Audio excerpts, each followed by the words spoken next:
Good morning, good afternoon, good evening, folks. Michael Zuber, one rental at a time. It is Thursday morning, and we are back with legendary investor, Mr. Jonathan Twomley. How you doing, sir? Doing great, Michael. Thank you. You're a legend to me. Yes, thank you. I appreciate that very much. You're the only one, but at least hey, you got one. I got one. I got a fan club of one. It's great. So.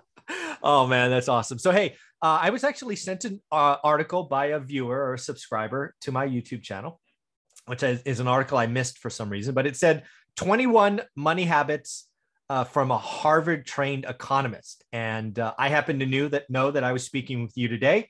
You're a Harvard graduate. I'm like, let me send this article to Jonathan. Let's pull it up because I have not gone through all 21 because I got through like 7 of them and lost my mind.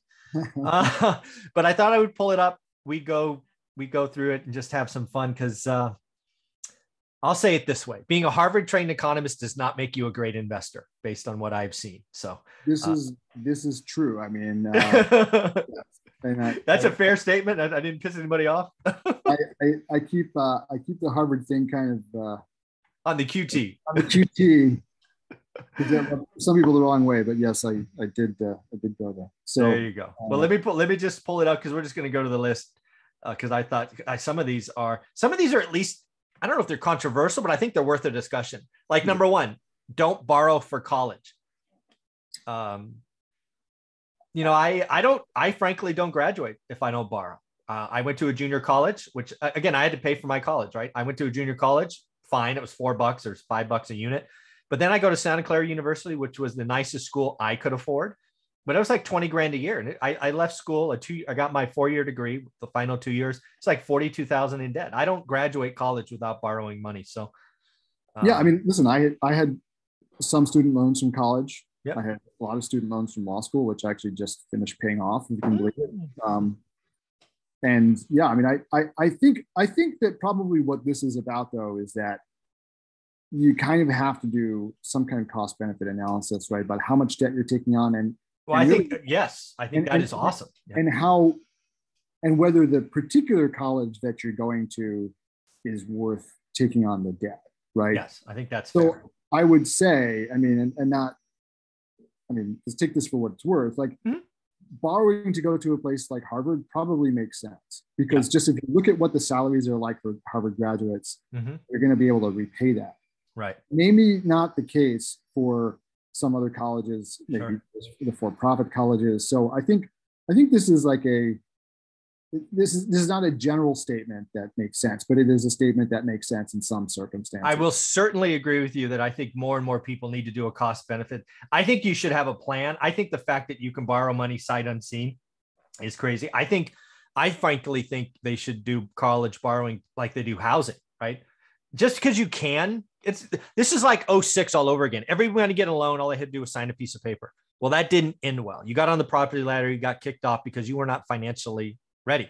I think some of the student debt crisis that we have now is because you gave money to everybody with no plan and they only went 2 years and they didn't graduate and this, that, the other thing. And yeah, but I think the general statement of don't borrow to college is, short-sighted. But having a business case, a plan, totally agree. Yeah, and I also think like just on this point though, I mean, I think one of the real problem that needs to be addressed in this country is the selling of college as if it's some kind of like panacea or totally agree. Yes. Or guarantee, as opposed to like investing in like very high quality trade education or things like that I think if you look at countries like Germany that do a really good job of giving people the option of training really well for a high skilled profession, or a high skilled job, not, I'm looking for like a trade. It's just trade, like a high skilled blue collar jobs, and not everybody is destined for college or even is going to like it. Or I think we let for-profit colleges run over trade schools for the last couple of decades, and I think that's a mistake, and we're paying for some of that now. Absolutely. All right. So number 2, if your parents are borrowing for your tuition, discuss who will repay. I think that's wise. I mean, I think you should always, families need to talk about money more. You should never assume, especially when borrowing, especially when, you could potentially be hurting inheritance or whatever later. Plus kids often can borrow cheaper than parents. So yeah, I think that's wise advice. I think that goes for any type of loan. Yeah, I think this makes sense. Okay. All right. Here's one that nearly lost my this nearly lost it. Strive to own your home, not rent. I'm okay with that. And then he goes on to say, and try to buy in cash. Yeah, that's cute to say.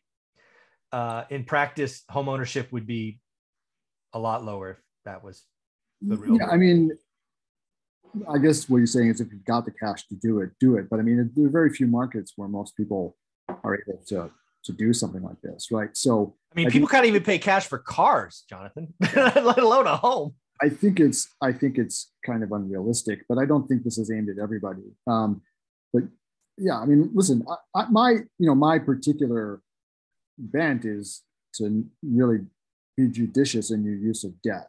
Oh, I totally agree. So sure, if you could afford to buy your own home, you should, with cash. I don't think it's a bad idea because you're putting the debt. I think what this, really what people should also be, I think, like, I remember when I went to buy our home, I was trying to, and I could not find this anywhere. I was saying, okay, this is how much rent I'm paying. I don't want to pay more than this for a mortgage. So what does that translate into? And I could not find that anywhere. All I could find out was, this is how much you can afford for your mortgage, right? Or this is, but not like backing. So, I mean, eventually there's some calculators you could sort of back your way into it, right, to figure out the payment. But there was no single tool out there, and I don't think there is even now, that allows you to work from your payment, right, to go, so this is what I can afford, how much can I pay, therefore how much mortgage can I get, and what can I buy, right? Yeah. Instead, if you go to the bank, they say, oh, given your income, we can give you this much money, right? And correct. So what winds up happening is that people, you can afford it from the bank's affordability calculation, which is essentially, are you making 3 or 4 times that amount of money for your payment, right? But you may not be able to afford that given the other expenses in your life, or given your desire to be financially prudent and save money or whatever. So I think a lot of people wind up buying houses that are too expensive from the perspective of like their financial health. Totally agree. Yeah. Because of stuff like this. So can you help me with the last line here? I've read this now 5 times and I don't understand it. Having more of your money packed in your home is a way to shelter it from federal and state asset income taxation. I don't know what that is. I'm thinking that probably means capital gains tax. Like you're getting. But how does debt fix that?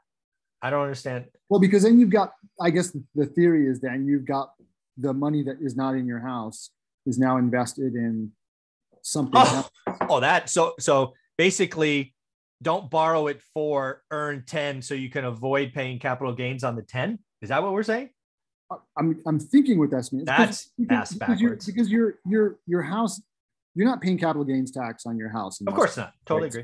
So I think that's probably what this means. Okay. So you're saying that asset is a better okay. If that's what he's saying, then it's more tax efficient. That money appreciating in your house is more tax efficient. Okay. And then putting it somewhere else. That was not worded well. But if that's what they're saying, that is a true statement. I agree with that. Okay. All right. So now we're only up to 3. I'm not sure how many. You took a Harvard education to figure out what the guy was saying. Yeah, exactly. You guys got your own language. Oh man, you have no idea. Oh no, I don't want to know. I'm not smart enough to know. So number 4, let's see. Mortgage and tax are financial losers. Pay them off ASAP. Financial and tax and mortgages are tax. Okay, sorry. And financial losers. Dyslexia got me again. Yeah. Pay them off ASAP. Okay. I mean, listen, I'll tell you something. I've had this argument with people before where they ask me, I have this money, should I pay off my mortgage or should I invest it somewhere else? Okay. And years and years ago, somebody who is like way more financially savvy than either you or I told me, and this is at the time of the financial crisis, I asked him, what should I do with money I have? He said, the first thing you should do is pay off any debt. And the reason was even if it's relatively low interest rate, it is a guaranteed return. Okay. That you get I like that. from paying off your debt. And yeah, there may be other investments out there that look like they're better because they're performing better right now, but they're subject to market fluctuation. And this is, he said, this is the true risk-free investment. Got it. Yeah, I agree with that. I think that's, and again, I think for most people who have a propensity to blow money on non-performing assets, I think this generally speaking is true for everyone. Yeah. For me personally, I've actually went out and gotten in more debt because I can borrow at 4 and earn 10, and I don't buy toys. And again, this is something going back to episode number 1. If interest rates go back to where they should be, then paying down debt becomes the right answer. But I think the last year or so, the Fed has come in, taken rates unnaturally low. So in that one environment, the only time in 20 years, I went and got more debt on purpose. Because for most of my career, I agreed. If I'm paying, because I investment debt, I'm paying 6.5. Well, I'll just pay it off because that's a guaranteed return. But yeah, so I think I can live with this one. Yeah. Okay. Owning a home can reduce longevity risk. Yeah, this one I agree with, actually. Because what he's talking about here, at first I thought he was saying something like homeowners live longer. I was like, live longer. Yeah, that's what I thought he was talking about. Actually, he was talking about the fact that if you're renting, you're always going to have rent increases, where a home, I agree. Maybe you paid off your mortgage, and then really your only thing is property taxes, which go up a little bit every year, but it's not like rents. Yeah. So yeah, I like that. That was a good one. Yeah. This was interesting. Your perfect home may be far cheaper several time zones away. Yep. That's true, but doesn't keep into account all the other things with the move, job, family, all those other things. Right. So there's a lot of, you may move to a lower cost state, but then you get paid less. Right? Yeah, exactly. Or or your kids hate you because now all their friends are back where you used to live or whatever. Right? Exactly. Yeah. Choose a job that everyone hates but you. Yeah. I can't. I mean, I can't really argue with this, but I think there are probably some crappy jobs that don't pay that well either. Yeah. Yeah, I agree. Don't worry about career and job hopping. Well, this doesn't apply to either one of us since we're entrepreneurs, but I do think that this really seems to be the best way to get raises and to get promotions. I guarantee you, you can't get promoted within anymore. The only way to do it is to job hop. So that makes sense. Consider working for yourself. Couldn't agree. Definitely side hustle. Yeah. Agree with that one. Keep thinking about tomorrow. Don't stop thinking. Yeah. Yeah. Your living standard is your bottom line. Totally agree with that. Yeah. Marriage beats partnering long term. What is that? It means. Well, I mean, I think there's a lot of being married makes you more financially stable and stuff. Yeah. So I think that's probably right. If you do get married, counting getting divorced, well, it's statistically speaking, too late for all the people who are already married to do prenups. But I guess if you're thinking about it, how about waiting till 70 to take Social Security? I've never really thought about that. I still don't count on Social Security. Yeah, I don't count on it either. But if assuming that it is there, I mean, you literally get paid more the longer you wait to start. So okay, I've never done the math. Yeah. Let's see. I think this is good. Make sure you ask for it. Retiring early is financial suicide. This is something that actually I'm very curious about. Because we've been talking about the Great Resignation. Right? Yes. And a lot of, there's at least 1.5 million people, it seems like, who retired. Left. Yes. Early retirement. Yep. And all those people, they've done it. It's just like before the financial crisis, right? I agree. People tired because they're like, oh, I'll just use my house like an ATM, or or my stock. My stock account is up 100%.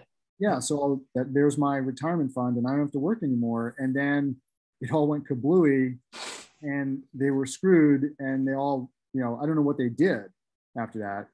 But I do think that this makes sense. I think retiring early is, doesn't make sense at all. You're gonna blow through your savings quicker, and if anything goes wrong in the markets, you can't get it back, right? Yeah. So, I think, I know, I don't know about you, but I don't ever plan to retire.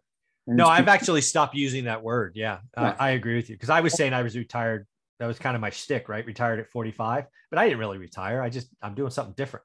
Yeah. I mean, like I used to think about retirement all the time when I was a lawyer and I hated my life. Yeah, So exactly. wait, Yeah. now that I mean, I plan on doing this till I die. I mean, I don't really see why I would not work. Maybe I don't want to work as much, or like I want to try to automate more, or like delegate more, or pay other people to do stuff. But like, I don't see why I should stop this. It doesn't. No, It's hard. Yeah, I totally agree.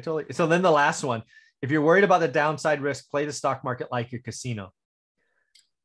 Yeah, I think this makes sense. Like, don't expect to ever see this money again, right? Yeah, I think that's well, that's exactly why I don't go to casinos and I don't invest in the stock market because I was always the guy who wanted to own the casino. Right? Yeah, exactly. I don't want to spend a dime there because it's like basically it's like setting money on fire, right? Exactly. But because the house always wins, right? So I'd love to be the house. So give me that job. Yeah, I want to be the house. Exactly. Well, very cool, Jonathan. I thought that'd be fun to go through together. I appreciate it. How can people find you and get part of your world? Yeah, so number of different ways. One is if you are interested in learning how to be a multifamily real estate investor and do it the right way without spending an arm and a leg on some guru, go check out my program, which is at multifamilylaunchpad.org/join.